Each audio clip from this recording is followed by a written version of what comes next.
أكرم الذي علم بالقلم علم الإنسان ما لم يعلم صدق الله العظيم। আল্লাহ তাআলার অশেষ শুকরিয়া যে আল্লাহ তাআলা আমাদের এমন একটা মাজমায় বসার তৌফিক দান করেছেন যে মাজমা আল্লাহর কাছে অনেক দামি, আল্লাহ তাআলার কাছে অনেক প্রিয়। সেটা হলো কোরআন এবং হাদিসের শিক্ষার মাজমা।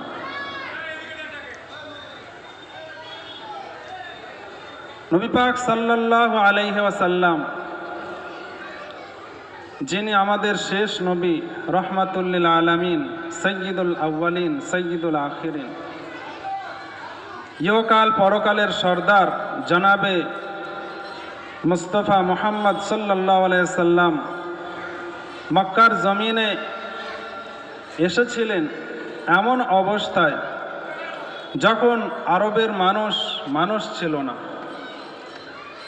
তাদের মধ্যে ছিল না মনুষ্যত্ববোধ, না ভ্রাতৃত্ববোধ, ভালোবাসা,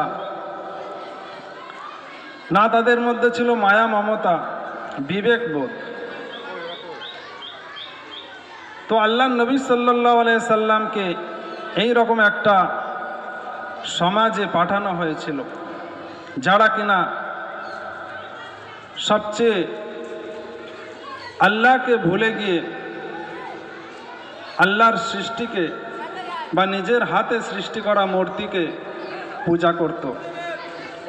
আল্লাহর নাম নিশানাই তাদের কাছ থেকে বিদায় নিয়েছিল। তো সেই পরিবেশে, সেই অশিক্ষা কুশিক্ষার অন্ধকারে ডুবে থাকা জগৎকে যে শিক্ষায়, যে দীক্ষায় দীক্ষিত করে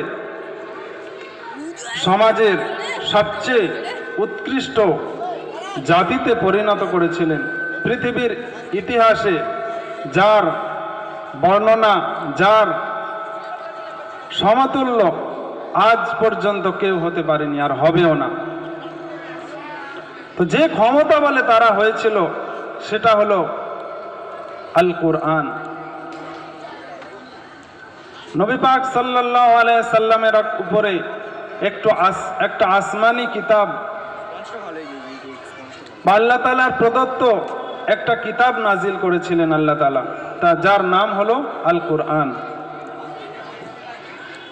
সেই শিক্ষায় তারা শিক্ষিত হয়েছিলেন। আমরা তো জেনারেল এডুকেটেড। জেনারেল মানে কি? আমরা যদি ডিকশনারি খুলে দেখি, পাতা উল্টালে দেখতে পাবো জেনারেল মনে হলো সাধারণ। আমরা সেই সাধারণ জ্ঞানী হয়ে নিজেদেরকে হায়ার এডুকেটেড মনে করি, আমরা উচ্চ শিক্ষিত, নিজেদের গর্বের আর সীমা থাকে না। কিন্তু যে শিক্ষায় সাহাবারা শিক্ষিত হয়েছিল তাদের কাছে ছিল অসাধারণ জ্ঞান। যে শিক্ষার বলে তারা দুনিয়ার সবচেয়ে উৎকৃষ্ট জাতিতে পরিণত হয়েছিল। তো সেই কোরআন আমাদের নাজিল হয়েছিল এই জন্য নয় যে আমরা শুধু এই কোরআন জন্য আমরা শুধু দোয়া তাবিজ করব, হাফেজ সাহেবকে ডেকে এনে একটু পড়ে দেব, এই জন্য কিন্তু কোরআন নাজিল হয়নি।